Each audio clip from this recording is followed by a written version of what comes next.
Buenos días, ¿me escuchan? Buenos días, Buenos días, profesor. ya. Se ve el capítulo 11, se ve el capítulo 11, Sí, sí, se ve. ya, listo, confirmamos, empezamos. Bien, vamos a ver la demanda agregada 1, construyendo el modelo ISLM. ¿Para qué sirven estas ideas? Estas ideas son lo que estamos pasando ahorita. Esto no es otra cosa que la política monetaria y la política fiscal. Eso es lo que estamos pasando ahorita. Miren cómo la parte política afecta a la parte económica. Castillo dio un golpe hace 6 meses, justo hoy día hace 6 meses, y malogró, deterioró el país.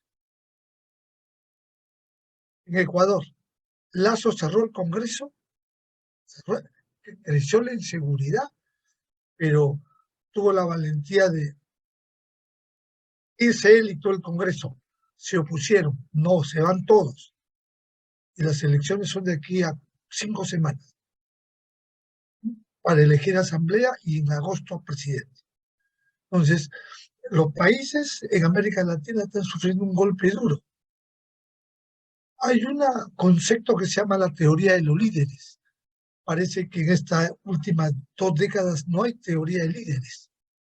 No hay líderes así como, bueno, Simón Castilla o Roosevelt en Estados Unidos o Sarmiento en Argentina, ¿no?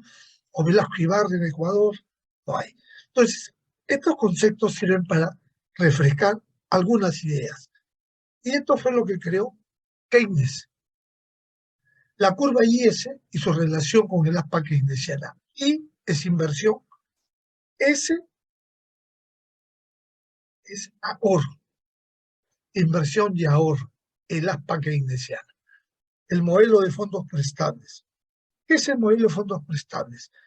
Es lo que los contribuyentes, los consumidores dejamos en los bancos como ahorros, y ese ahorro los bancos los prestan. La curva LM es la relación de la teoría de la preferencia por la liquidez. L, oferta monetaria, M, demanda monetaria. Entonces, miren cómo la inversión, el ahorro, la demanda monetaria y la oferta monetaria en un solo cuadro se complementan. Entonces, el modelo ISLM determina la renta y el tipo de interés en el corto plazo. Todo esto se hace en el corto plazo.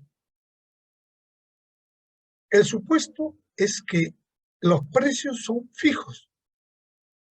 Keynes supuso porque la inflación no se puede eliminar, solamente se puede controlar. Y Keynes supuso que el precio tiene que ser fijo. Es su supuesto. En el capítulo 10, en el anterior, introduce el modelo de demanda y oferta agregada. A largo plazo, los precios son flexibles, la producción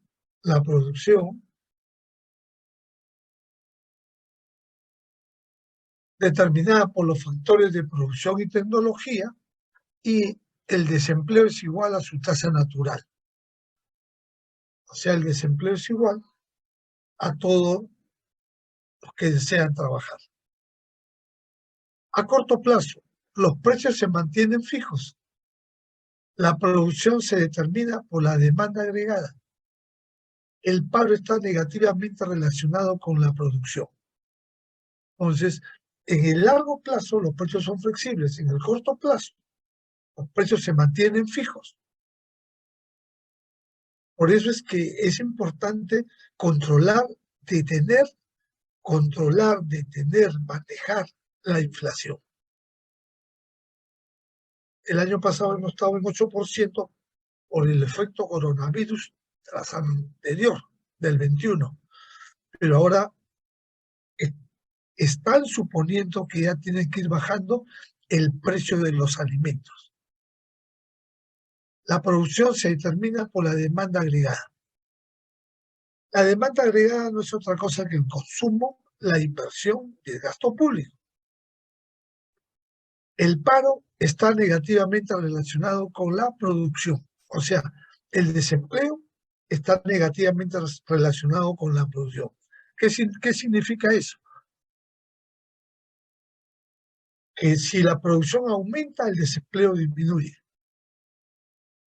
Si el PBI baja, el desempleo aumenta. Recuerda que producción es igual a PBI. Entonces, si la producción aumenta, el desempleo disminuye. Si la producción disminuye, el desempleo aumenta. En este capítulo desarrolla el modelo ISLM, la base de la curva de demanda agregada. Nos concentramos en el corto plazo y asumimos que el nivel de precios es fijo, por lo que la curva de oferta agregada a corto plazo es horizontal. Los capítulos 11 y 12 se centran en el caso de la economía cerrada. En el capítulo 13 se presenta una economía abierta, una economía abierta. Entonces, cuando dice lo que estamos estudiando, 11 y 12, de una economía cerrada, significa que vamos a trabajar con todo lo que está dentro de nuestro país, el consumo, la inversión, el gasto público. Y si pasamos al capítulo 13, vamos a incluir la balanza comercial. Un modelo simple de economía cerrada en el cual la renta está determinada por el gasto. La renta está determinada por el gasto. Notación. Inversión planeada. ¿Qué es la inversión planeada? ¿Qué es la inversión planeada?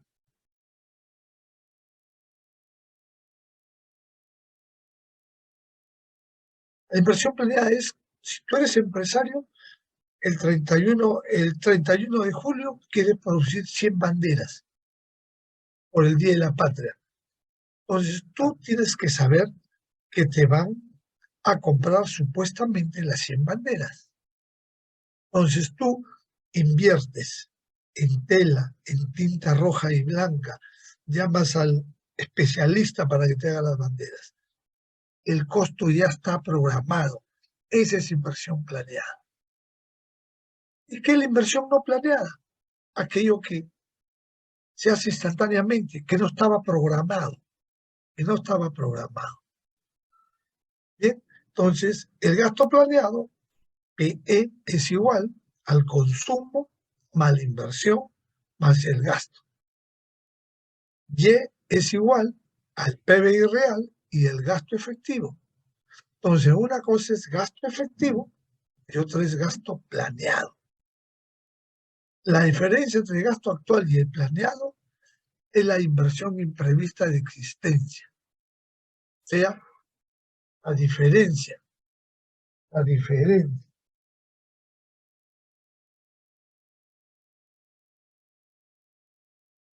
entre el gasto actual y el gasto planeado,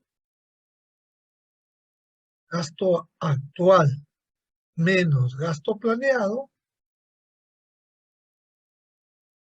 es igual a inversión imprevista en existencias. Eso se llama stock. Inversión imprevista en existencias. A eso le llamamos stock. ¿Qué es un stock? Stock es algo que la empresa tiene, pero que no está vendido. El stock sirve para el próximo año que entre libros contables como un ingreso a favor.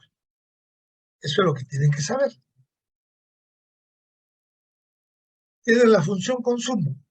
El consumo está en función, ¿no? Está en función del ingreso disponible. ¿Cuál es el ingreso disponible? Ingreso menos impuesto. Cada ciudadano, cuando recibe su salario, le hacen un recorte de impuestos. Si tú ganas 1.000 soles y el impuesto es 18%, pues tus 1.000 soles menos 18, ese es tu ingreso disponible. Ese es tu ingreso disponible nominal. Si tú lo divides en la inflación, entre la inflación lo divides, es tu ingreso disponible real. Con ese ingreso disponible real, tú te enfrentas al mercado.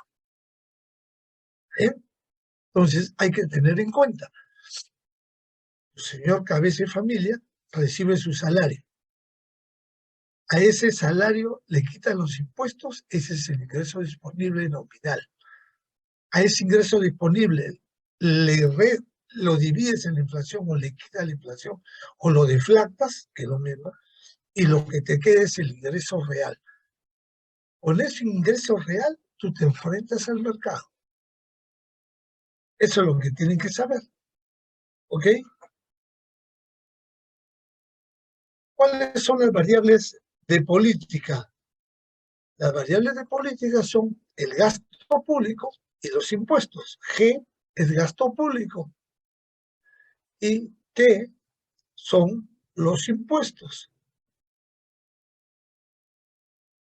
Ahora, la inversión planeada es exógena.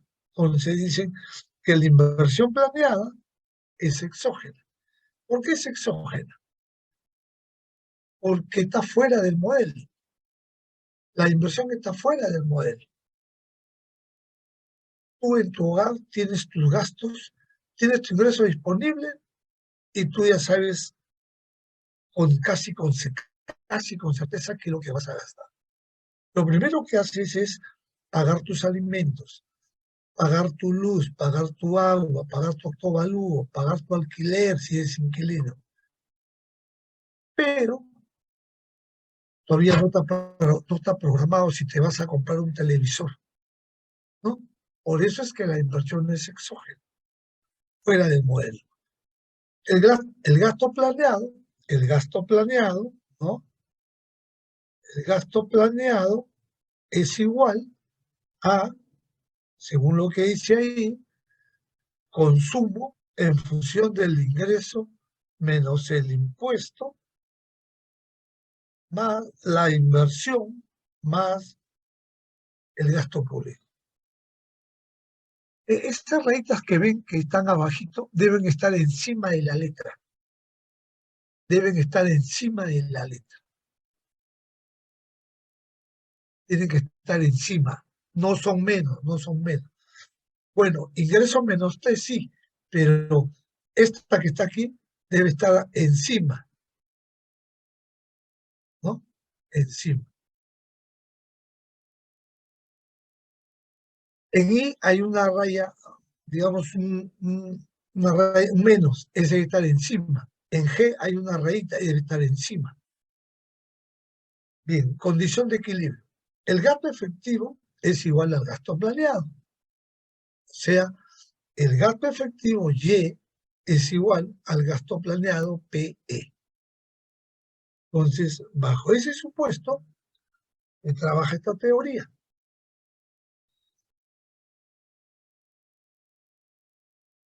Gráfico planeado del consumidor. Gasto planeado y en el eje de las abscisas, renta, producción. Entonces, no sale de 0,0 porque si saliera de 0,0, toda mi renta se consume. Sale arriba de 0,0. ¿No? Si gasto 5, mi gasto es 5. Si gasto 10, si mi renta es 10, mi gasto es 10. Suponiendo que la, la pendiente roja salga de 0,0. Entonces sale encima de 0,0, en la cual tenemos la propensión marginal a consumir. La propensión marginal a consumir, que es igual, a ver si está acá, ¿no? La propensión marginal a consumir, que es igual K, igual 1 sobre 1 menos B. Entonces, ajá,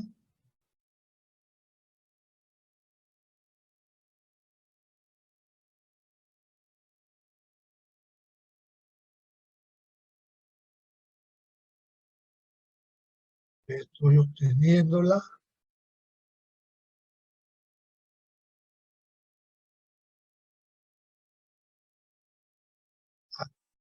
E derivada de y con respecto a i.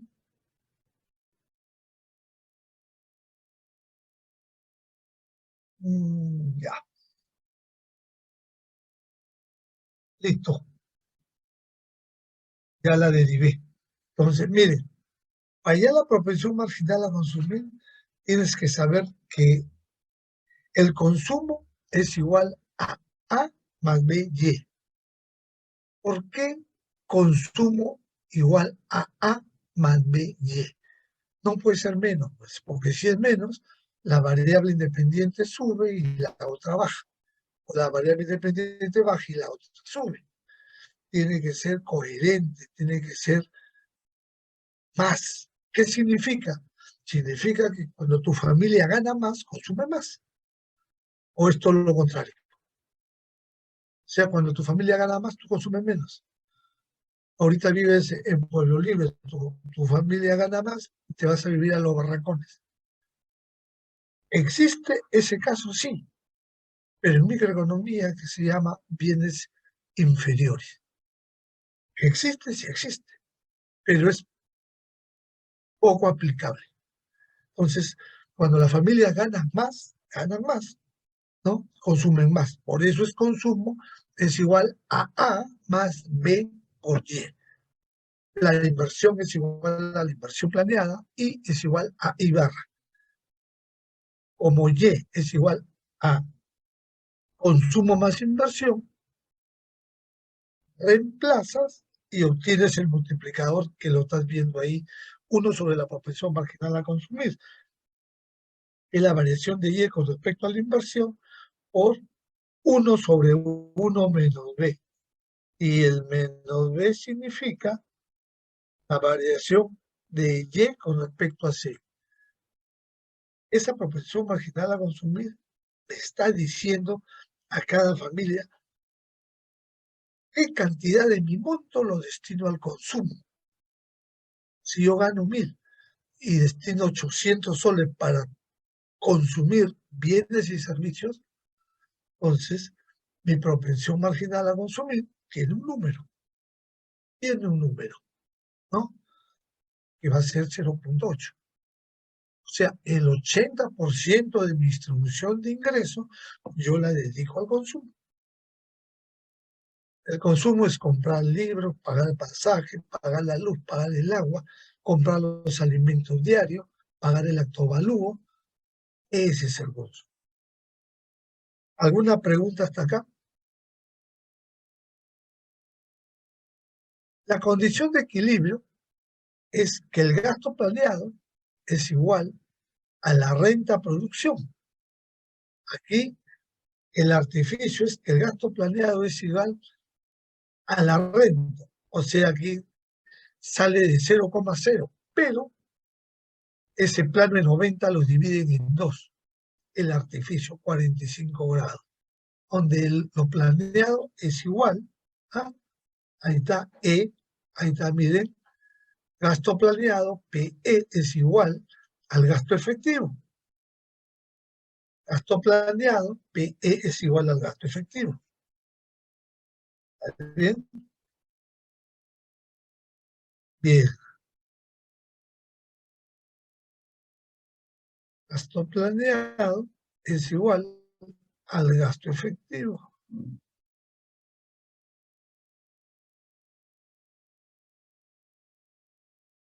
Y después agregamos la renta de equilibrio, donde el gasto planeado es igual, ¿no? Es igual al consumo de la familia, más la inversión de la familia, más el gasto público. El consumo es lo que tú consumes con tu distribución de ingresos. La inversión es lo que tú, ¿no? Deseas adquirir bienes a largo o corto plazo. El gasto público es el recojo de basura, tomas un metropolitano, tomas el tren que va hasta Juan de Urigancho. Ese es el gasto que tú utilizas. Pero todo bajo una condición de pagar.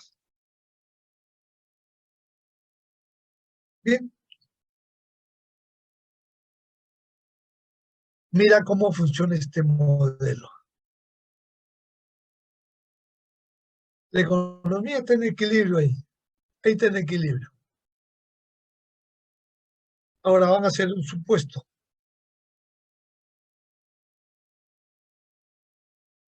El supuesto es: aumentas el gasto público. Aumentas el gasto público. Al aumentar el gasto público, según esa gráfica euclidiana, aumentas el nivel de renta de E igual Y1 a E2 igual Y2. Entonces, ahora hay una caída no planeada de existencias. Entonces las empresas aumentan la producción y la renta sube hacia el nuevo equilibrio. Entonces, cuando aumenta el gasto público, el Producto Bruto Interno aumenta. Esa es la teoría. Cuando aumenta el gasto público, la producción aumenta. ¿Por qué? Vamos a explicarlo con un ejemplo real. Todos los presidentes de turno que han entrado el 1 de julio, el 5 de julio, después que pasan todas estas fiestas, su plan es construir. El de Udría, construir carreteras. El de Belaúnde, construir, por lo menos, tener un plan de la marginal. El de Velasco, que era de izquierda, que nos llevó al fracaso, ampliar la frontera agrícola. El de Fujimori, construir colegios y hospitales. El de García, construir, refaccionar las carreteras y construir nuevas carreteras. El de Humala, construir las carreteras por toda la sierra. Entonces, tú cuando construyes, haces el efecto multiplicador dinámico. ¿Por qué? Porque cuando construyes una carretera, ¿qué utilizas? Cemento, fierro, arena, petróleo, gasolina, los obreros, los ingenieros, los arquitectos. Entonces estás haciendo un efecto multiplicador grande, porque cada una de esas personas tiene que recibir su salario. Y cuando reciben su salario se van al mercado y ahí gastan. El único espacio donde se solucionan tus problemas es el mercado. Mercado físico o mercado no físico. ¿Bien? Porque los que venden cocaína no tienen puesto, simplemente son aves de paso. Toma, págame, me voy. En cambio, el que vende papas, el que vende carne, sí tiene su puesto oficio. Entonces, tenemos que tener mucho cuidado con esto. ¿Ok? ¿Alguna pregunta sobre esto?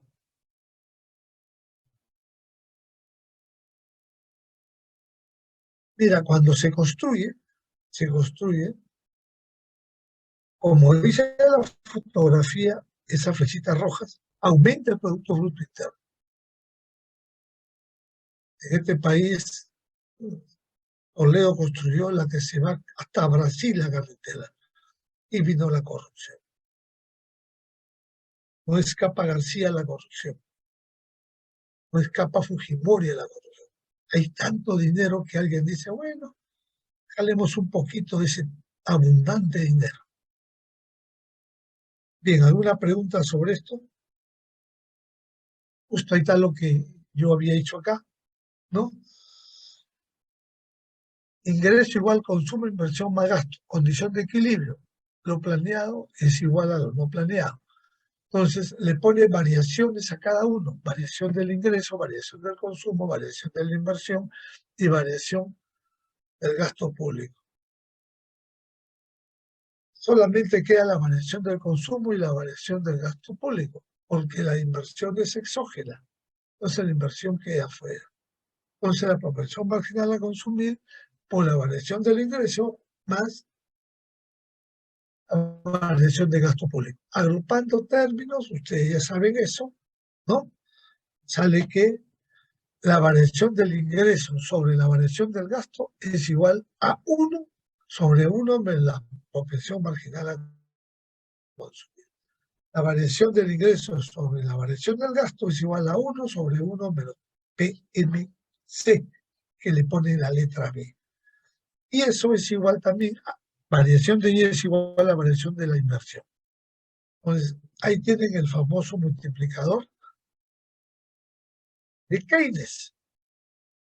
De Keynes. Nadie ha podido destruir este multiplicador. Ya van más de 75 años, ¿no?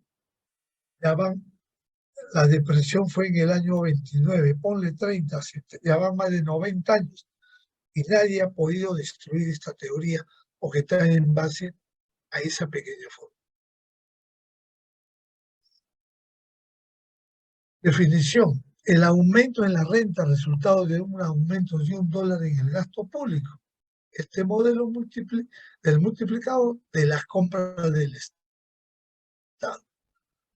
Si la propensión es 0.8, o sea, si B o la propensión marginal a consumir es 0.8, ¿cuánto es el resultado? 5. O sea que un aumento del gasto público, ¿no?, en 0.8 provoca que la renta aumente 5 veces más. ¿Ok? O sea, un aumento en el gasto público de... Si la propensión marginal a consumir es 0.8, ¿qué significa 0.8? 0.8 significa que el 80% del consumo, ¿no?, va al consumo y el 20% va al ahorro o a la inversión. Entonces, un aumento en el gasto público provoca que la renta aumente 5 veces más, porque 1 sobre 1 menos 0.8 es 5 veces. Para que entiendas esto. Cuando vienen los inversionistas, llegan al país. Vamos a suponer que estamos en tranquilidad, y con la época de Fujimori que todo estaba tranquilo. Había escaramuzas, pero no eran muy, como ahora, muy representativos. Entonces, cuando vienen, lo primero que quieren saber es cuánto está la propensión marginal a consumir en este país. Y ese dato se lo da.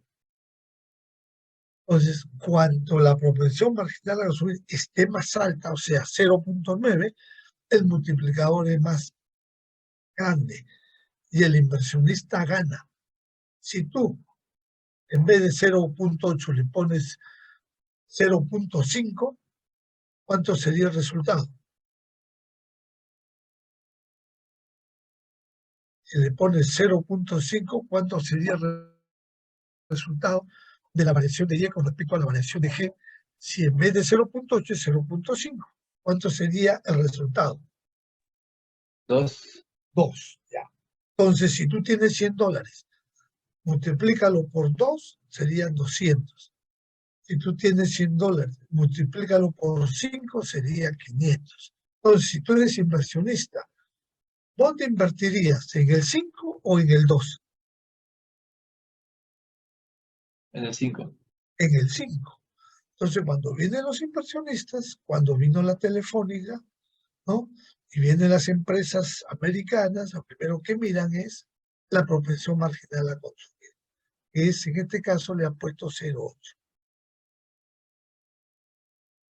En este país la propensión marginal a consumir en la última crisis que tuvimos coronavirus estuvo en 0.95, que significaba que la gran mayoría de las personas que reciben su salario, todo el 95% era para comer y salud, y el 5% para ahorrar, casi nada.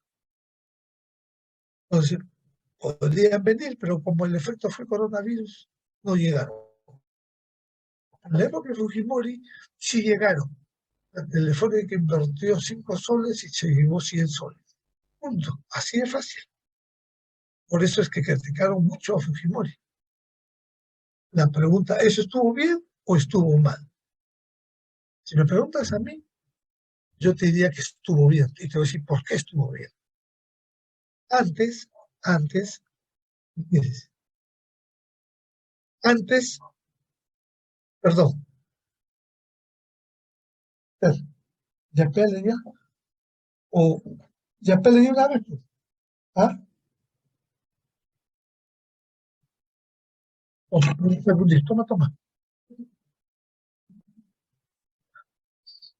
Antes, para tener un teléfono, nos demorábamos año y medio. ¿Cómo era la gestión? Recuerdo que mi papá me dijo, escríbete. Ya me fui a escribir, hice mi cola como que entro al estadio de 50 personas. Recuerdo que fui 8 de la mañana, salí 1 de la tarde. Me inscribí con el DNI de mi papá, fulano Miranda, va, un teléfono fijo, me dieron mi cartita. Ya, señores, esperé 6 meses. Esperé 6 meses, llegó el señor, no, por acá no hay troncal en Pueblo Libre, tiene que esperar 6 meses más. Total, el teléfono me lo dieron en el año y medio. Al año y medio me pusieron, si hoy día fue, en el 2024, en diciembre recién me ponen mi teléfono. Viene la española, ahora tu teléfono lo compras en un segundo. Punto. Alguien va a decir, no, puede ser que la tecnología. No, señor. Ahora el teléfono tú lo compras en un segundo. Dame ese teléfono, paga y tienes tu guía, tu línea. Esa es la empresa privada. Esa es la empresa privada. Y así es en todos los servicios que vende la empresa privada. El aumento del gasto público provoca que la renta aumente 5 veces más. 5 veces más. La renta aumenta 5 veces más. ¿Por qué el multiplicador es mayor que 1? Inicialmente el aumento en gasto público causa un aumento igual en la renta. Entonces, si la renta aumenta, aumenta tu consumo.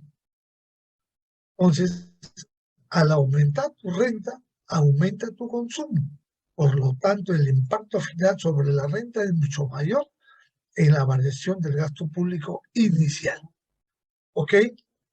Por lo tanto, el impacto final sobre la renta es mucho mayor en la variación del gasto inicial.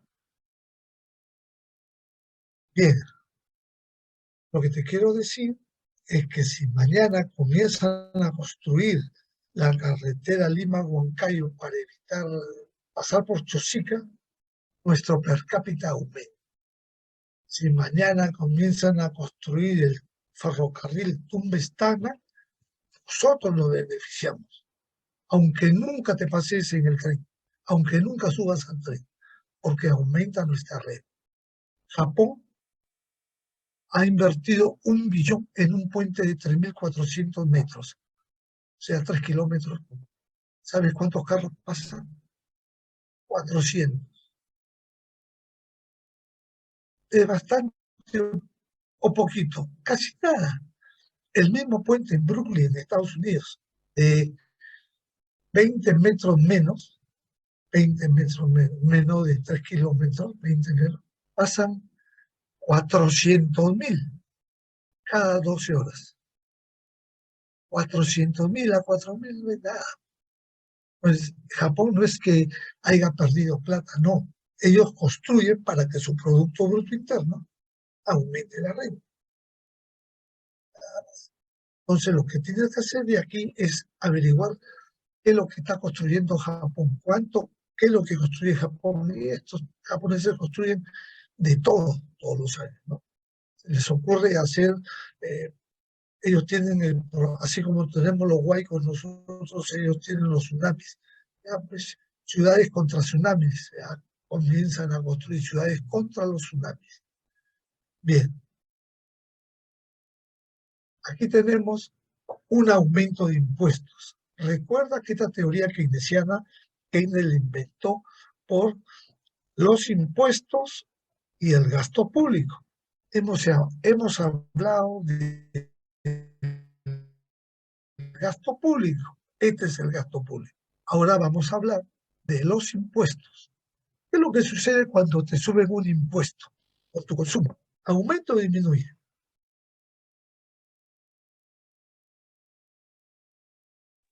Cuando aumenta el impuesto, mi consumo disminuye.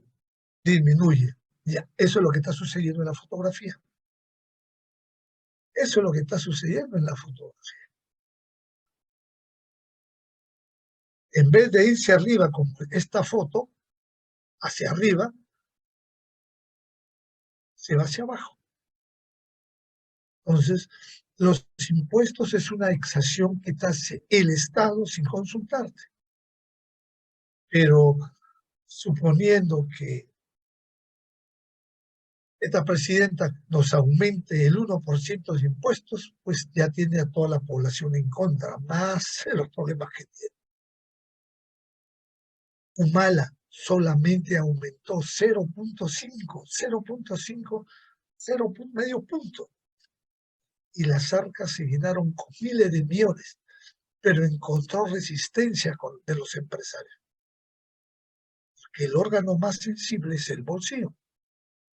Tú me tocas el bolsillo, yo reacciono. Te tocan tu bolsillo, tú reaccionas. Entonces, aumentan los impuestos, disminuye el consumo. Entonces, por lo tanto, la propensión marginal a consumir es negativa.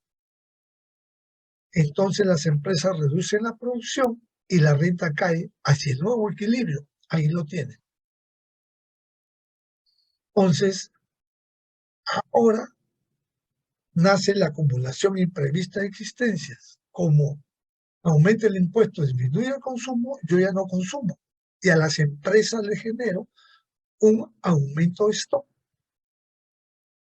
El aumento de stock significa desempleo, porque ya no voy a utilizar a gente para hacer ese bien. Mira cómo funciona la cosa. Tienes que percibirla. Y ahí está la propensión marginal a consumo. ¿Está bien? La propensión marginal a consumir. Ahí está toda la forma como se hace, ¿no? El multiplicador de impuestos, o sea, si la propensión marginal a consumir es 0.8, ¿no? Entonces el multiplicador de los impuestos será menos 4. Mi consumo disminuye en 4. Ese menos es disminución. ¿Está bien? Un aumento de... El cambio en la renta resultante de un aumento de $1 en impuesto significa, ¿no?, que reduce en 4 unidades. Bien. Un aumento impositivo reduce el consumo, lo que reduce la renta. Es mayor que 1 el multiplicador de la renta.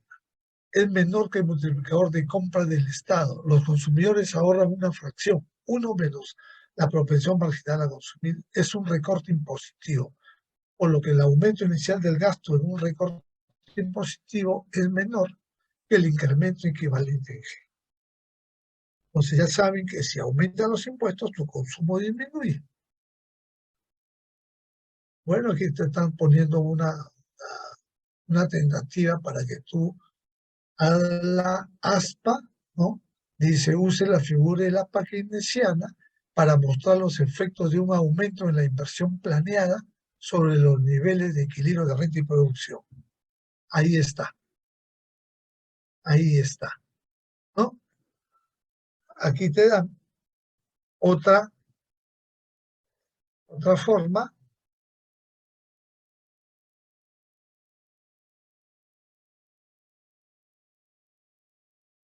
Use la figura del aspa keynesiana para mostrar los efectos de un aumento en la inversión planeada sobre los niveles de equilibrio de la renta y producción. Ahí está. ¿Sabes cuál es el supuesto? Repasemos los supuestos. El primer supuesto, aumento de gasto público. El segundo supuesto, aumento de los impuestos. El tercer supuesto, la inversión, aumento de la inversión, ¿no? Aumento de la inversión. en las sociedades, cuando aumenta la inversión, hay empleo. Y cuando hay empleo, casi la mayoría de todos los países del mundo donde hay mayor inversión, tienen bienestar. La inversión en este país este año es cero. Si Castillo hubiera seguido en el poder, hubiera sido -3, o sea, ya estuviéramos rumbo a Venezuela. La cosa se está recomponiendo poco a poco a base de la palabra confianza. Bien, ahí tenemos. Ahora hay una baja imprevista en el inventario, o sea, los stocks se venden todos, aumenta la inversión, las empresas incrementan su producción y la renta aumenta hacia un nuevo equilibrio. Y la renta aumenta hacia un nuevo equilibrio. Lo que te quiero decir, si aumenta el gasto público y aumenta la inversión privada, el efecto siempre es el mismo. ¿Qué es lo que está pasando ahorita? ¿El Estado está invirtiendo? Sí.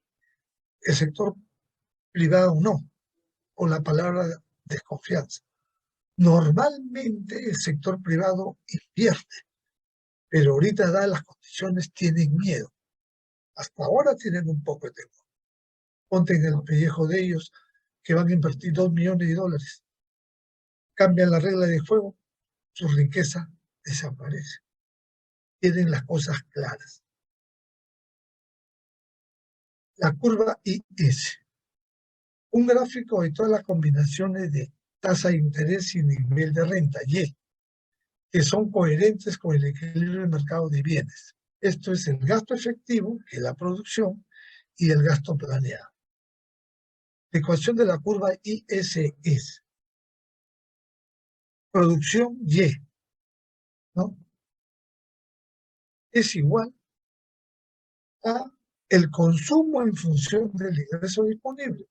Y el ingreso disponible es igual al ingreso menos la renta. Ingreso menos el impuesto.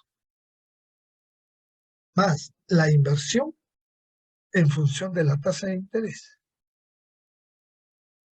Más el gasto público. Observa que el consumo está en función del ingreso disponible. Observa que la inversión está en función de la tasa de interés. Y observa que el gasto público no está en función de nada. Y si tú has llevado matemáticas a la N, te das cuenta que el consumo en función del ingreso disponible tiene pendiente positiva. Y la inversión en función de la tasa de interés es pendiente negativa. ¿Por qué? Porque si sube la tasa de interés, la inversión baja. Si baja la tasa de interés, la inversión sube. Tiene que estar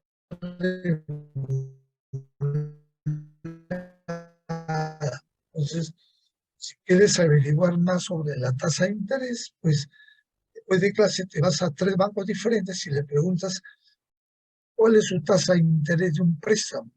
Vas a ver que todas son diferentes. Por puntos, una 12, una 15, una 20.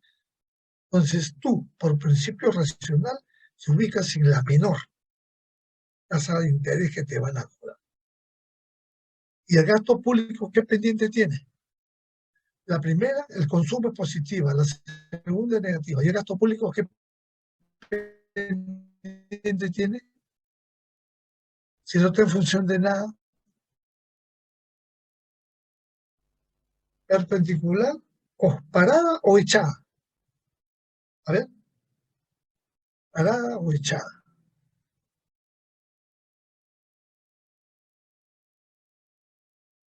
Bien. ¿Cómo se deriva la curva IS?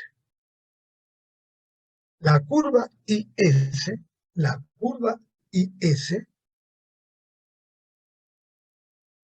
se deriva de la siguiente manera. Imagínate que solamente tienes la fotografía de arriba, gasto planeado igual producción. ¿No? Y tienes el supuesto que todo lo que ingresa es igual a todo lo que sale, E igual Y. Y agregas el gasto efectivo, que es E igual consumo más inversión R sub 1 más G. Cuando se corta, tiene equilibrio Y1. Ahora aumenta la tasa de interés. Aumenta la tasa de interés. Sí, sí, sí, te va.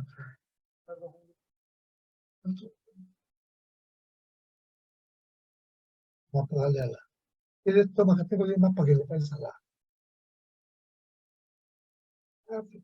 Ya hermano, lleva tu llave. Bien. Aumenta la tasa de interés, ¿no? Bueno, en este caso, disminuye la tasa de interés. Al disminuir la tasa de interés, la inversión aumenta, como se ve en el caso. Entonces, el Y1, como lo ven, es el original. Y el Y2, el supuesto se ha dado. ¿Por qué? Porque ha disminuido la tasa de interés y la inversión ha aumentado a Y2. Entonces, esa es la forma como se entiende la curva IS. La tasa de interés disminuye, la inversión aumenta, el gasto planeado aumenta y la renta o el PBI aumenta. Lo que te quiere decir la teoría es lo siguiente, que la inversión es directamente proporcional con el Producto Bruto Interno. País que invierte, país que automáticamente aumenta el Producto Bruto Interno. Eso es lo que te quiere decir. País que no invierte o país que no incremente el gasto público, su Producto Bruto Interno o Y se quede estática o disminuye. Qué bonito sería si el proyecto ya lo aprueban y hacen que sea el tren un Vestana. Ahí vamos a tener trabajo todos, todos. Se va a necesitar miles de personas. Si lo dudan, averigüen cuántas personas murieron cuando hicieron el tren Atlántico-Pacífico de Nueva York a San Francisco, para que tengan una idea. ¿Cuántos kilómetros de túneles a Tacna? 5.000 o muchos. De aquí hasta Piura hay 1.500 y de aquí hasta Tacna hay 1.600, 1.500 más 1.600, 3.100 kilómetros. Mira la cantidad de línea férrea que se va a utilizar.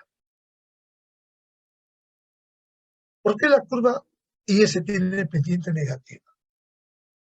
Una caída en el tipo de interés induce a las empresas a aumentar el gasto de inversión, lo cual conduce a un aumento en el gasto planeado. Gasto planeado, gasto planeado, Para restablecer el equilibrio en el mercado de bienes, la producción iguala al gasto efectivo y debe aumentar, ¿no? Entonces, ¿por qué tiene pendiente negativa? ¿Sabes por qué? Matemáticamente, ¿por qué? Porque tiene sustitutos. Tiene sustitutos. Si no te alcanza, pues buscas un sustituto.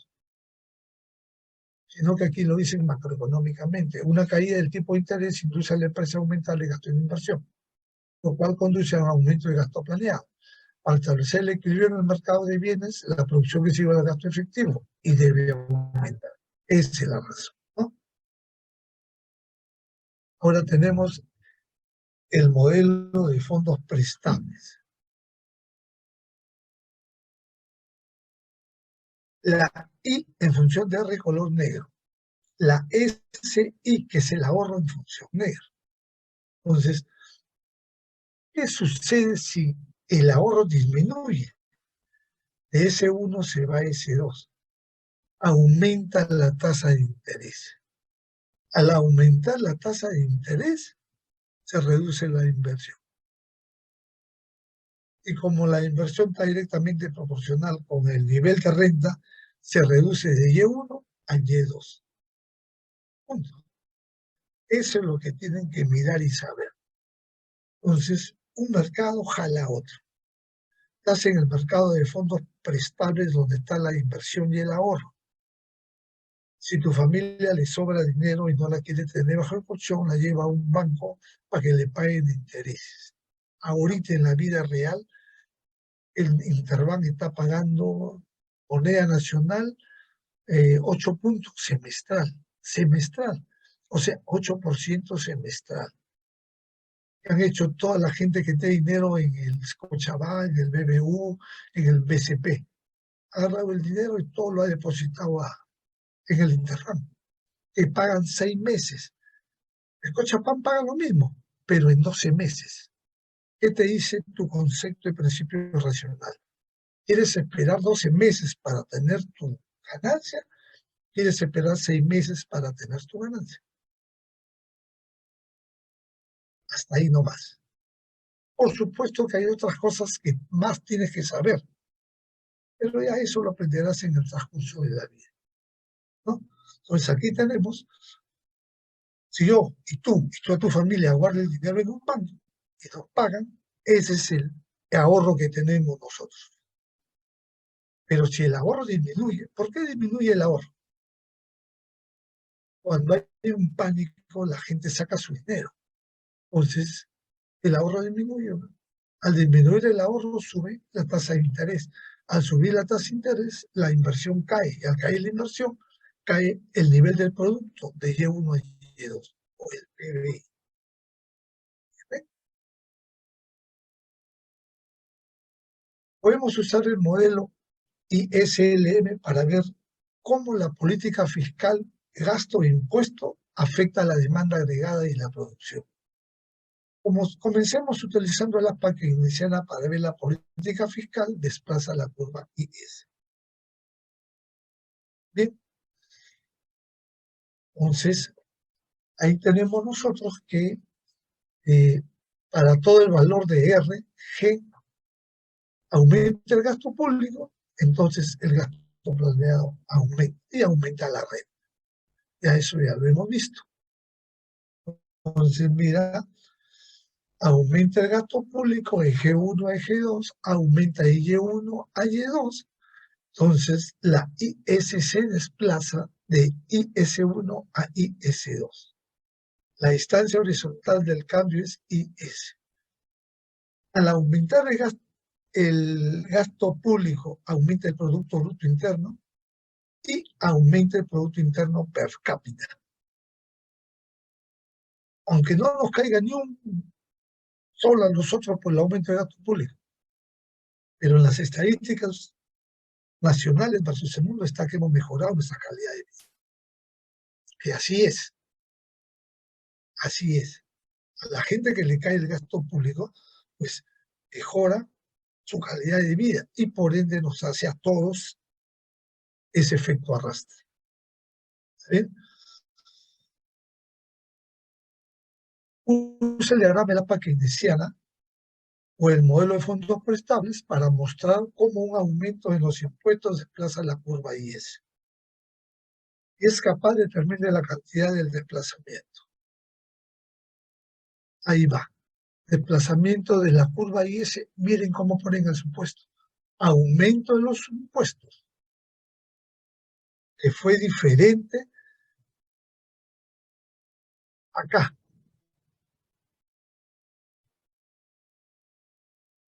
Ah, ahí está. Aumento de los impuestos, miren. ¿Ya?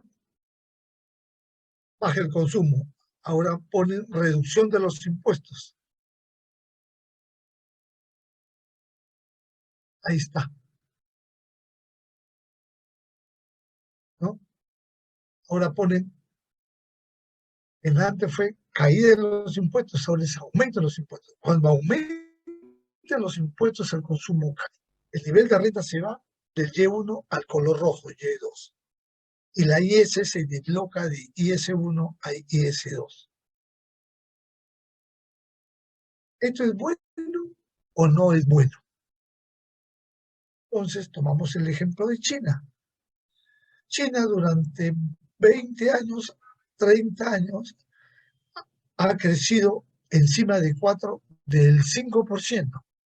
Entonces, esa economía ya está recalentada. Entonces, ¿qué hicieron? Bajaron la velocidad. La bajaron la velocidad de tal manera que ahora están preocupados porque el año pasado y este año la economía china va a crecer a 3%. De 3 a 5 hay 2 puntos y cada punto arrastra billones de yuanes. Entonces están preocupados, ¿no? Recuerden que China tiene el aeropuerto más grande del mundo, tiene 1000 hangares. ¿Cuántos hangares tiene el Jorge Chávez?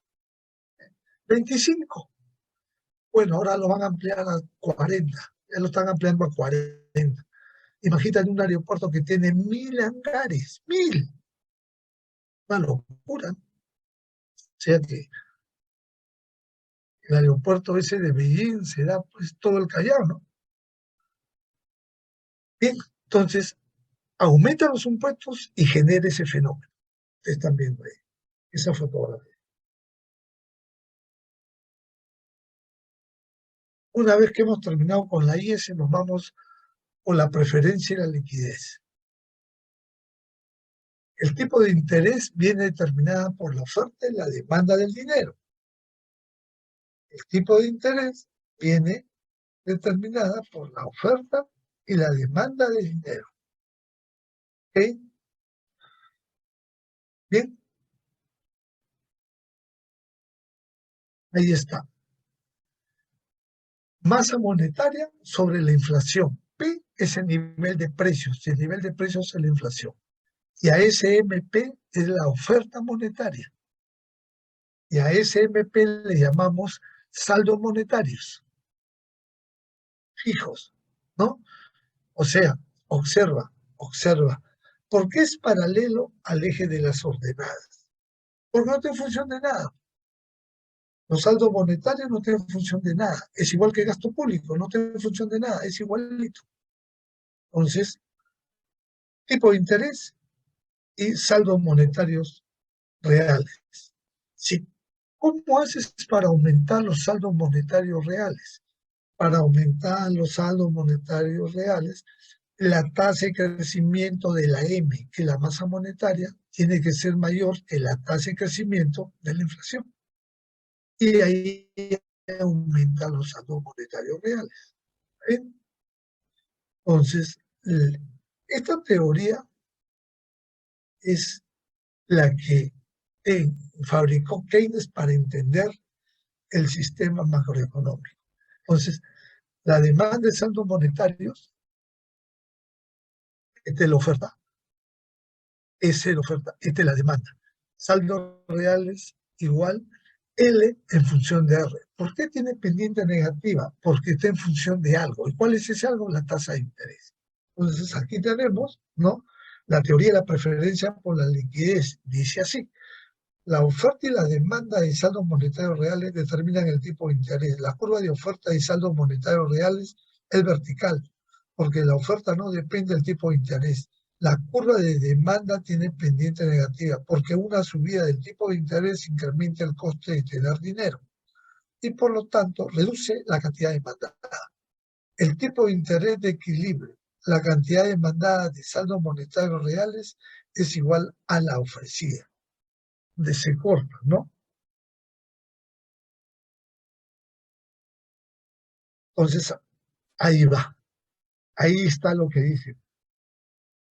La curva de demanda tiene pendiente negativa, porque una subida del tipo de interés incrementa el coste de tener dinero y por lo tanto reduce la cantidad demandada.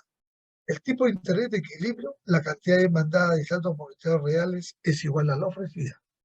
En ese corte, todo lo que ingresa es igual a todo lo que sale. La demanda es igual a la oferta. Los saldos monetarios reales, los saldos monetarios es igual, los saldos monetarios de la oferta es igual a los saldos monetarios de la demanda. Eso es lo que te quiere decir. ¿Qué sucede si los saldos monetarios se reducen de la oferta?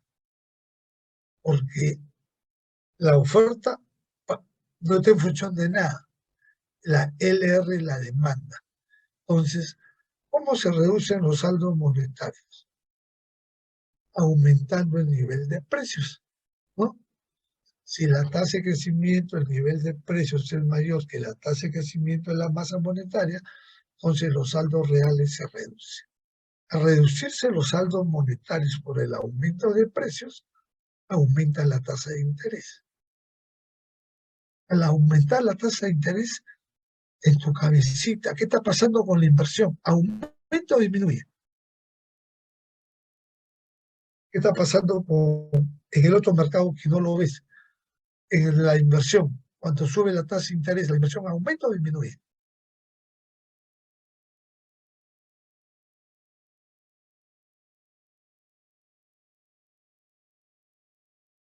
A ver,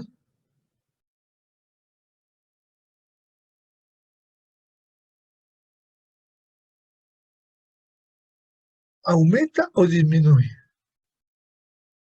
Disminuye. Ah, Disminuye. disminuye, claro. Pero tú no ves la inversión ahí. Estamos haciendo abstracción, solamente está en tu cerebro y en el mío y entre todos los que han entendido. Entonces, si aumenta la tasa de interés, la inversión disminuye. La inversión disminuye. Y si la inversión disminuye, ¿qué pasa con el PBI? Cae, cae. Entonces, ¿cuál es el impacto de la inflación? La inflación es nociva a la demanda agregada. Por eso tenemos que controlarla. Por eso es que tenemos a Velarde sentado ahí 4 periodos, 20 años, porque él conoce de ida y vuelta cómo se mueve en especulación estas tasas.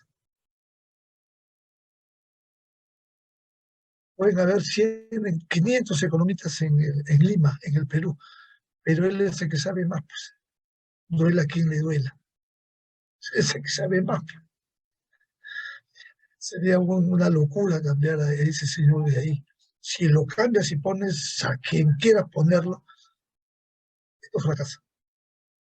Entonces, él tiene que estar instruyendo a uno o a dos que lo van a suceder, porque eso sucede en los mejores países del mundo.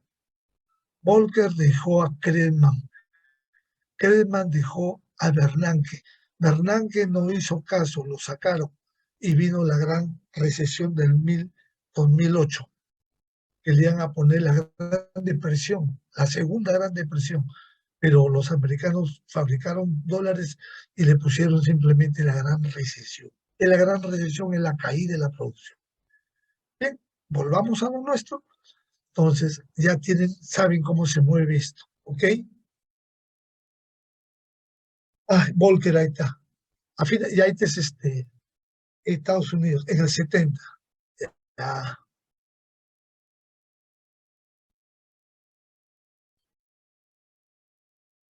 bien,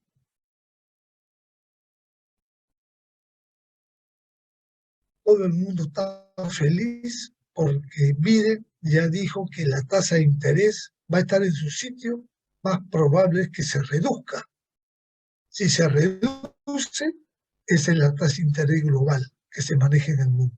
Si la tasa de interés mundial de las primas raíz se reduce, la inversión en el mundo aumenta. Ya lo dijo, por lo menos hasta diciembre todos los países de Sudamérica están contentos, los que conocemos cómo funcionan estos mercados y los empresarios más todavía. Entonces, ya las cosas globalmente ya están cambiando. Bien, ¿alguna pregunta sobre esto?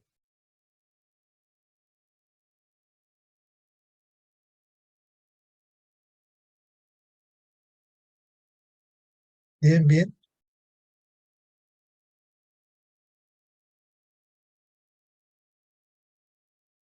bien. En este país la tasa de interés se está manejando equilibradamente.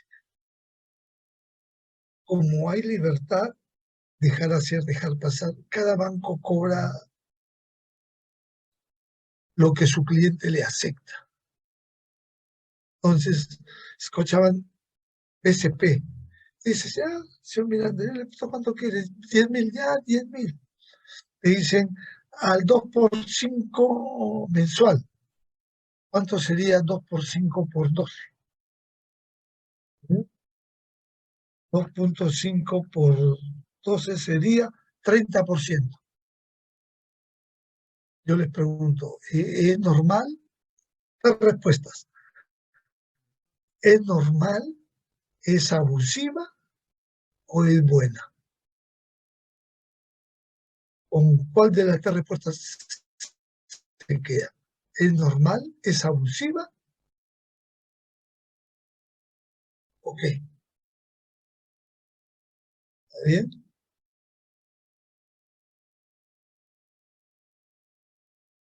¿Es buena o es mala? Ya, 30%. Lo que pasa es que todavía ustedes no han entrado en ese mundo de la tasa de interés. Por eso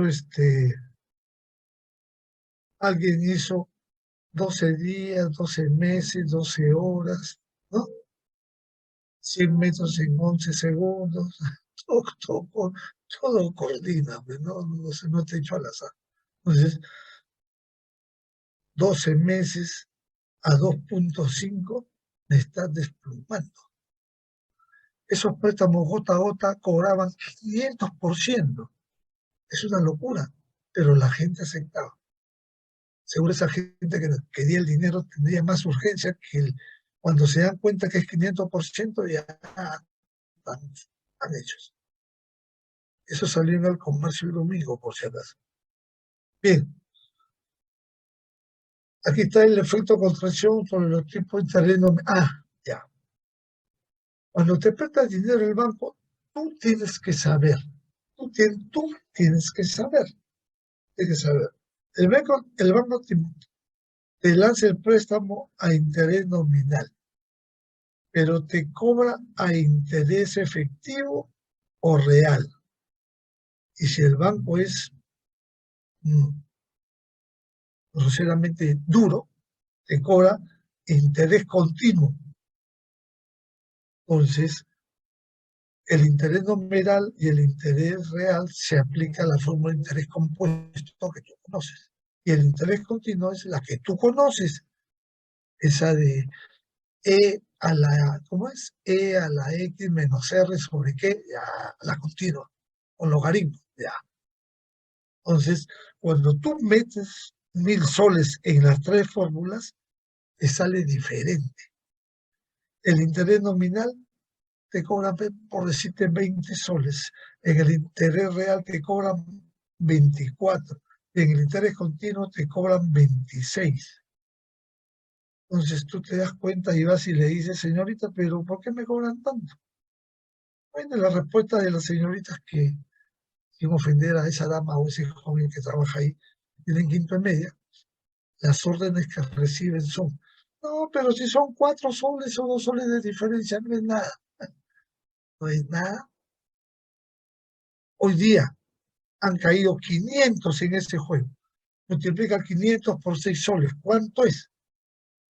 En todo el Perú se llevan cerca de $900 diarios. De la nada, del arte de magia. Y esa es una de las ganancias esa es una de las pequeñas ganancias de los bancos. Bien, bueno, ahí tenemos corto plazo, preferencia porque es largo plazo, la teoría cuantitativa, precios fijos en el corto plazo, fijos en el precio, en largo plazo son flexibles. En el corto plazo es Keynes, en el largo plazo es Friedman. Predicción mayor, la tasa de interés mayor que cero, en el largo plazo es menor que cero. Y ahí están los resultados, ¿no? Ahí están los resultados. La curva LM. Ahora introduzcamos nuevamente Y en la función de demanda del dinero. M es masa del dinero. La masa del dinero es el papel que tienes en la mano y las monedas. Mira, que guardar para mi ahorro. Mira, si yo todo esto, listo.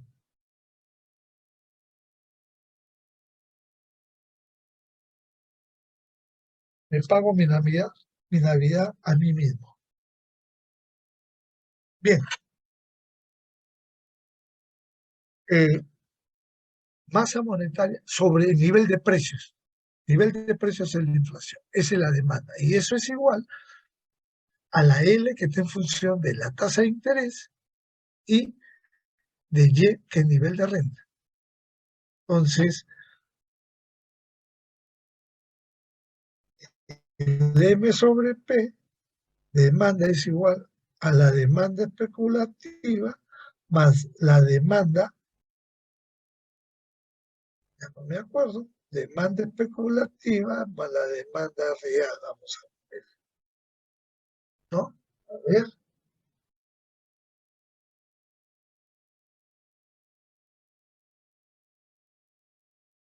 acá, ¿cómo es?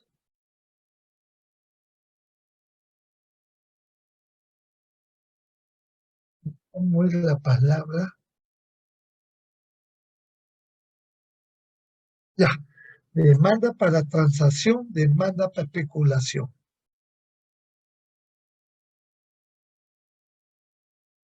Ya, ahí está. M sobre P, entre paréntesis D, esa es la demanda del dinero, es igual a la demanda de especulación, L en función de R, más la demanda de transacción, cualquier letra, D en función de Y. D en función de Y. Entonces, nunca la demanda es separada, siempre van la demanda de especulación o la demanda de transacción, son sumas, pero nunca van separadas, van hermanadas. Tú eres un ciudadano que ganas tu renta, una parte la especulas y otra parte la haces el intercambio, haces una transacción de tus bienes y servicios. Entonces, las sociedades tienen que aprender a ahorrar. Lo que pasa es que en este país no nos enseñan desde secundaria ni primaria lo que es el ahorro. En Japón, desde primaria, ya el japonesito sabe lo que es ahorrar. En secundaria sabe lo que es ahorrar. Y en secundaria ya comienzan a ahorrar con fuerza. Busca un chico en secundaria que sepa ahorrar. Bien difícil. Puede ser uno entre 1 millón encontrarás, ¿no? Bueno, busca en la universidad uno que ahorre, que tenga un chanchito y que meta 5 soles cada vez que le sobra y que lo rompa a fin de año. Difícil, ¿no? Pues eso son enseñanzas del hogar. La curva LM es un gráfico de todas las combinaciones de R y Y, que igualan la oferta y la demanda de saldo monetario real. Entonces, la curva M es la especulación más la transacción. La especulación tiene pendiente negativa y la transacción tiene pendiente positiva. Entonces, la especulación si tiene pendiente negativa, ¿no? ¿Qué significa? Que si aumenta la tasa de interés, disminuye mi consumo. Si baja la tasa de interés, aumenta mi consumo. Y la transacción, si aumenta mi salario, consumo más. Si la inflación devora mi salario, consumo menos. Eso es lo que tienes que entender. ¿Okay? Ahí está el mercado de saldos monetarios reales. Entonces, ahí tenemos nosotros primero el original que es LR con M1 sobre P. R1, ahí está el equilibrio. Aumenta la tasa de interés, aumenta de Y1 se va a Y2. Pero al aumentar la tasa de interés, como la LM tiene pendiente positiva, aumenta la renta. La LM es pendiente positiva. La IS es pendiente negativa. Entonces, miren cómo el Ministerio de Economía y Finanzas se interactúa con el Banco Central de Reserva, de tal forma que uno fabrica la IS y el otro fabrica la LM. Entonces, aquí tenemos que al aumentar la tasa de interés, aumenta el nivel de renta de Y1 a Y2. ¿Está bien? Entonces, la LM con pendiente positiva hace que ocurra ese fenómeno. Se arregla. Un aumento en la renta eleva la demanda de dinero. ¿Está bien? Si te aumentan mañana, ganas 1.000 y te aumentan a 2.000, tu renta eleva la demanda del dinero. Dado que la oferta de saldos reales es fija, hay ahora un exceso de demanda en el mercado del dinero al tipo de interés inicial. El tipo de interés debe subir para restablecer el equilibrio en el mercado del dinero. Eso es lo que está diciendo. El tipo de interés tiene que subir para restablecer, ¿no?, el equilibrio en el mercado del dinero. Al subir el tipo de interés de R1 a R2, la curva se desplaza de LM1 a LM2.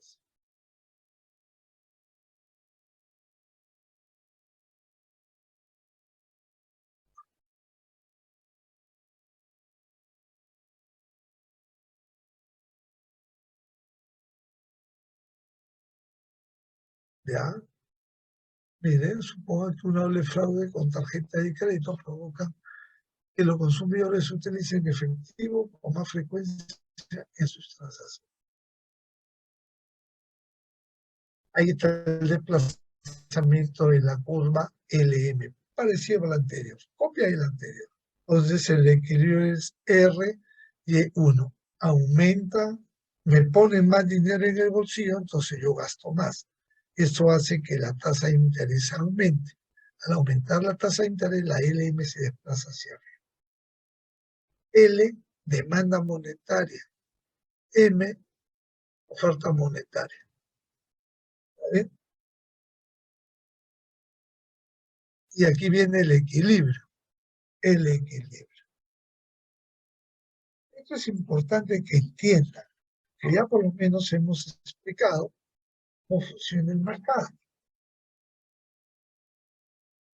Mira, nivel de renta igual consumo en función del ingreso disponible, más la inversión en función de la tasa de interés, más el gasto público.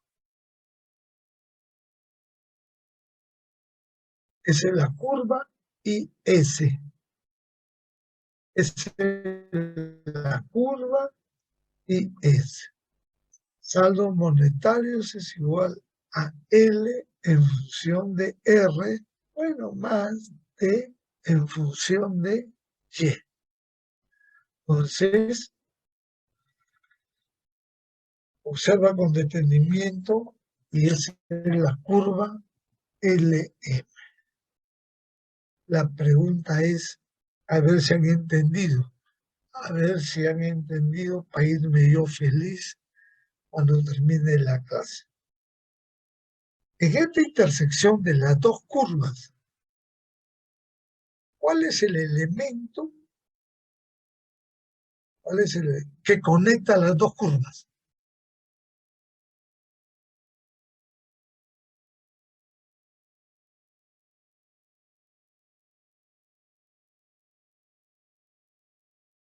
A ver,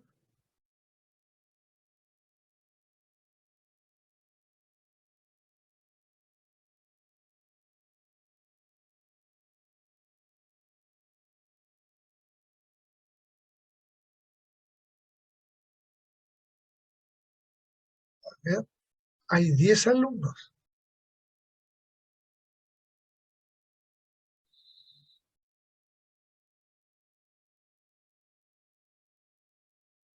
¿Cuál es la variable que conecta las dos curvas?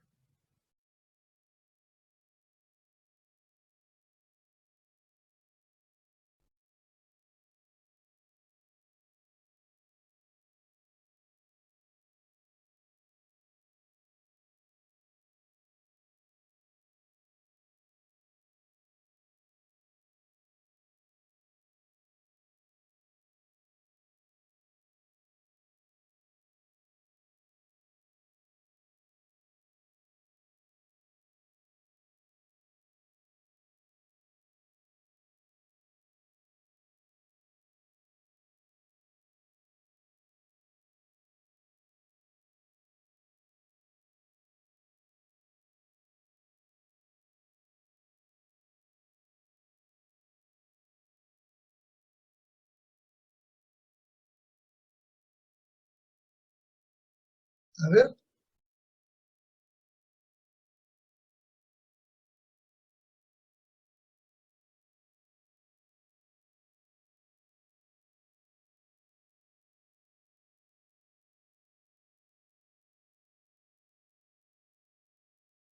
A ver, ¿alguien me puede responder?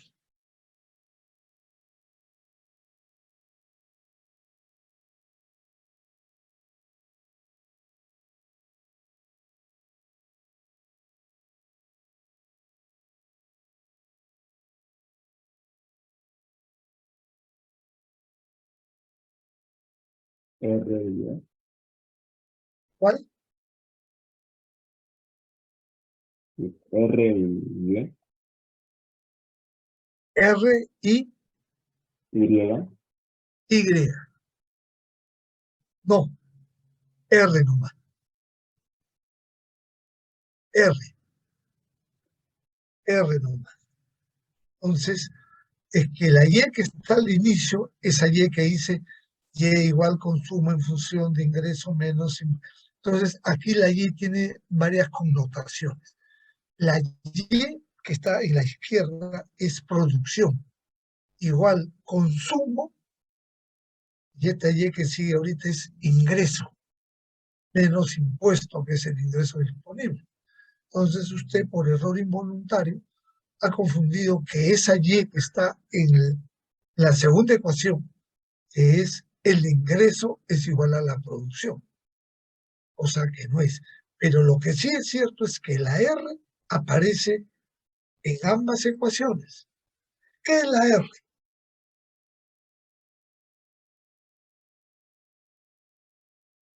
¿Cómo se llama la R?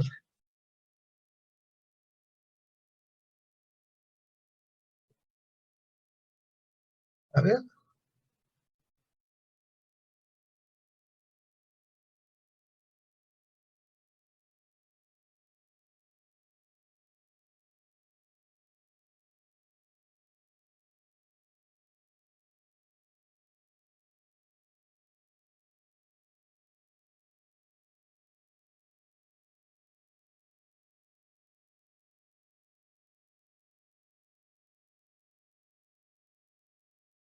a ver, ¿qué significa la R?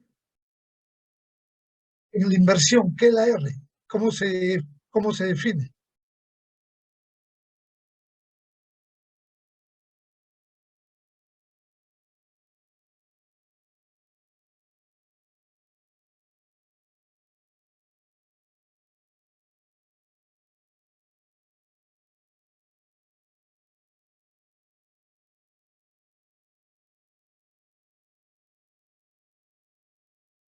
¿Cómo se llama la R? Ahí está que te mira, ahí está la definición, en el plano cartesiano. ¿Cómo se llama la R? La tasa de interés. Tasa de interés, tasa de interés. Entonces yo te pregunto, como la R está en la curva IS, que es la parte superior de la ecuación, y en la curva LM, que es la parte inferior de la ecuación, ¿cuál es la importancia de la tasa de interés? Esa pregunta vino en un doctorado en el año 90. Yo estudiaba en Brasil, el doctorado vino en el año 90. En Brasil, para ser doctor, primero, tienes que pasar todos los 16 cursos en 2 años, 14 cursos son, y 2 opcionales, todos, ¿cómo le llaman? Extensivos, eran 4 por semestre. Una vez que pasan los 4 cursos, los 16 cursos, das un examen preliminar, un examen preliminar. ¿Qué es el examen preliminar? Escoges microeconomía, escoges macroeconomía, por el doctorado era de economía, y escoges estadística o matemática.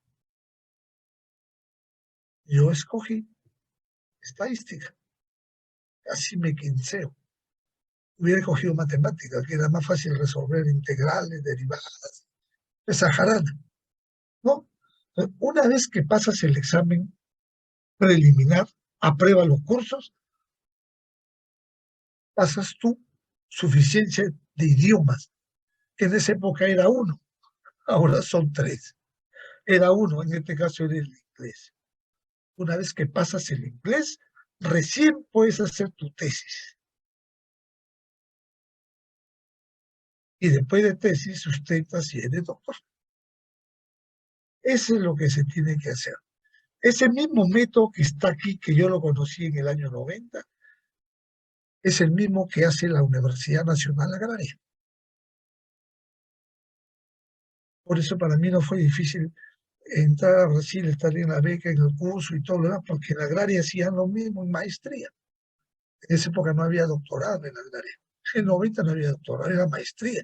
Y era lo mismo, terminaba los cursos, dabas tu examen preliminar, una vez aprobado, hacías el inglés, un ciclo adicional, pasabas el examen y recién hacías tu tesis, ¿no? Entonces, ese mismo modelo se hacía en Brasil. Para mí no fue problema irme a Brasil a estudiar. Y un amigo dice, en Estados Unidos es igual, el problema que es en inglés, y tú no sabes inglés, por eso no vas. Entonces, ¿y acá cómo son las maestrías? Sin afán de destruir a mi país. Acá no te toman examen preliminar o de suficiencia. Simplemente pasan los cursos y ya vas a tu tesis y ya traes un idioma de donde quieras y ya, ¿no? Por eso es que la educación es bien frágil. La educación es bien frágil. Estoy describiendo la realidad, no estoy criticando. Ya queda que cada uno de ustedes critique. La importancia de la tasa de interés es que mueve el mercado y esa inversión y ahorro y el mercado monetario, demanda y oferta monetaria. Y ahí agarras y llenas 2 hojas pautadas de examen, comenzando desde el consumo, la inversión, el gasto público, la balanza comercial, las importaciones, las exportaciones, y llenas, y llenas.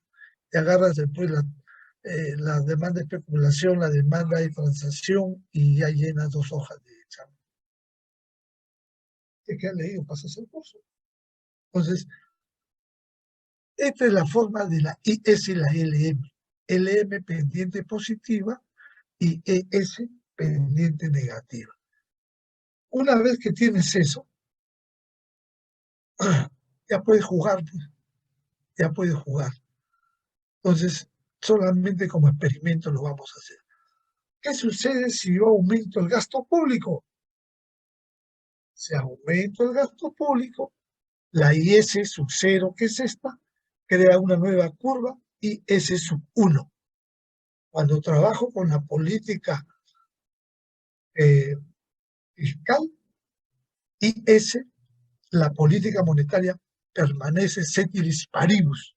Ceteris paribus. Ceteris paribus. Ceteris paribus es decir, constante, no se mueve. Entonces, al aumentar, al hacer otra curva encimita de la curva IS, aumenta la tasa de interés y aumenta el nivel de red. Entonces, vas a darte cuenta que la importancia de la geometría euclidiana, cómo mueve los centímetros, milímetros y ángulos. Entonces, ¿cuál es la política más eficiente? Es la política fiscal. ¿Y cuál es la política más rápida para aplicar? La política monetaria. Porque en fracción de segundos, si Estados Unidos baja la tasa o sube la tasa, en el mundo ya se sabe. En cambio, para construir carreteras te demoras N tiempo. Acabó la clase. ¿Preguntas? ¿Hay preguntas? ¿Quieres una aplicación real de esta curva en este país? Mira, el Banco Central está trabajando muy bien, está cuidando todo, ¿no? El tipo de cambio, la idea es que se mantenga en un tipo de cambio razonable, donde sean felices los empresarios y los consumidores. Hay gente que adquiere dólares porque sabe que es la moneda dura y se protege, ¿no? Hay gente en el mercado yo estaría contento de que que se construyan más hospitales. Nosotros construimos hospitales todos los años, sino que este señor, pues, que vino Silva con Castillo, detuvieron todo, ¿no? O sea, no construyeron nada, o sea, no construyeron ladrillos, no pusieron ladrillos unos sobre otros. No hicieron algo tangible, sino algo intangible. Crear revisión de proyectos, o sea, en papel nomás, ¿no? Y ahí se iba todo el dinero. Se contrataban a sí mismos y se pagaban. O contrataban a alguien de por ahí, ¿no? Bien, ¿alguna pregunta? Bien, entonces, el APA keynesiana ya lo hicimos, la teoría de la preferencia ya lo hicimos, ya hicimos la curva IS, ya hicimos la curva LM, ya tenemos el modelo ISLM, ¿no? Nos hemos quedado aquí. De aquí viene esto y esto. Y de aquí sale esto. Y de ahí sale la explicación. Que todo esto es el capítulo que sigue, ¿no? Que es el capítulo 12. Es el capítulo 12. La demanda agregada. Aplicación del modelo ISLE. Ahí está. ¿Ok?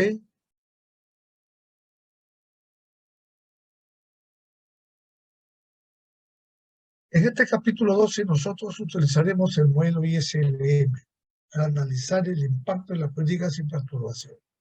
Aprenderemos cómo se deriva la curva de demanda agregada ISLM. Usaremos el modelo ISLM, demanda agregada oferta y demanda agregada oferta agregada juntos para analizar los efectos de corto y largo plazo. Usaremos nuestro modelo para analizar la Gran Depresión. ¿Qué fue la Gran Depresión? Caída del PBI 25%, caída de los precios o deflación 25% y caída del empleo 25%. Esa fue la famosa Gran Depresión del año 29 y que golpeó al mundo. A nosotros no nos golpeó mucho porque éramos exportadores de materias primas, ¿no? Bien. Resumen del capítulo, y ahí lo hemos tenido, ¿no?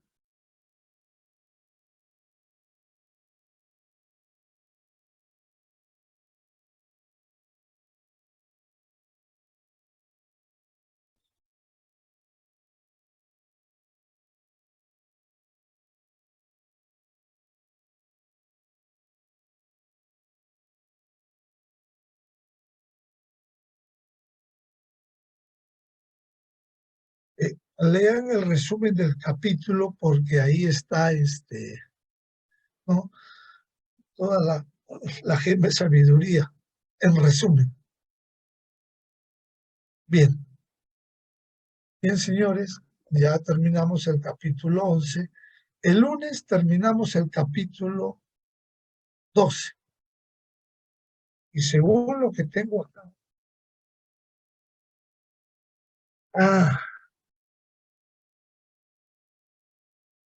El 12 terminamos la demanda agregada. El 14 terminamos la inflación. Y el 21 hacemos la tercera práctica calificada. Y de ahí hacemos pura microeconomía hasta que se acabe el ciclo. Voy a tratar de llegar hasta lo importante de la microeconomía. Cada profesor tiene su forma de ser. Yo siempre comienzo con micro y termino con macro. El profesor Silvio comienza con macro y termina con micro. Eso es según su formación en la universidad. Ahí lo formaron en Stanford, así que esa es la metodología de Stanford. A mí me formaron en la agraria y en Brasil, que son universidades del MIC, porque eso viene del Massachusetts, porque estos libros son de Harvard. Entonces, es cuestión de gustos, pero al fin es lo mismo, simplemente como dice, el orden de los factores no altera la conclusión. Bien, ¿alguna pregunta? ¿Alguna pregunta? Si no hay preguntas, damos por terminado. La señorita delegada ya tiene la asistencia que el día de mañana me la va a dar para la clase del lunes y miércoles. Y la próxima vez ya la señorita toma mi nombre y pide 2 asistencias para el 12 y el 14. Y así sucesivamente. Y el 21 nos vemos en el aula. ¿Ok? El 21 nos vemos en el aula. O de repente la práctica es online también, no tengo problema. No tengo problema. ¿Ok? Si no hay preguntas, quedamos así. Buenos días. Buenos días. Hasta luego. Hasta luego, profesor. Hasta luego, profesor. Hasta luego. Hasta luego. Hello. Hasta luego, señorita. Hasta luego.